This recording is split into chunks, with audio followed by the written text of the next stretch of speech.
Cultural Liturgies project from the beginning is, what do you do with all the people who have been formed by the church's liturgies but don't seem any different? I'm now calling this the Godfather problem. You might remember that remarkable scene at the end of The Godfather where Michael Corleone is finally assuming the role, and in fact it's a baptismal scene in which he will pledge to be the godfather of his nephew. On the one hand, we see these scenes of Michael Corleone confessing the faith, renouncing the works of the devil, and spliced into them are the scenes of all of the assassinations that are being carried out according to his orders. So what do we do with the fact that on the one hand there seems to be this person who, well, it looks like he's being formed liturgically, but on the other hand is clearly not living towards the kingdom? What do we do with that contradiction?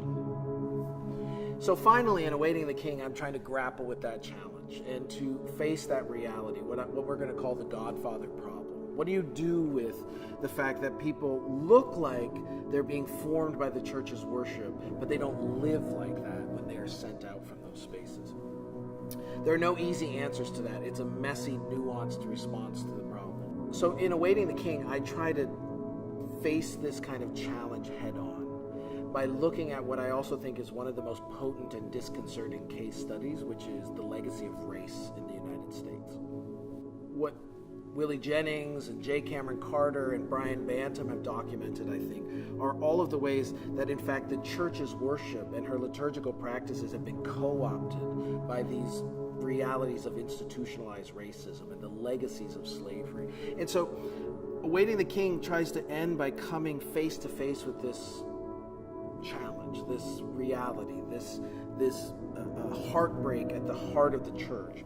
And to realize that what we need here is not a kind of liturgical determinism, that worship isn't some magic that sanctifies us. What we need is intentionality about how to be the people of God, so that we can be aware of how our liturgies, our worship is being co-opted. So grappling with the realities of cultural assimilation, of our co-option by the reigning social imaginaries, has to be part of this project. It might be that the beginning of grappling with these challenges, with this ecclesial failure, is to own up to the problem, to face it, and to give up any illusions of purity, and to also give up any illusions of liturgical determinism, that if we just have our worship right, we'll be the people that we're supposed to be. That might be one of the reasons why confession is built into the very heart of Christian worship, that we are a people who face our failures, but we do so in light of God's grace and in the hope and prayer of transformation.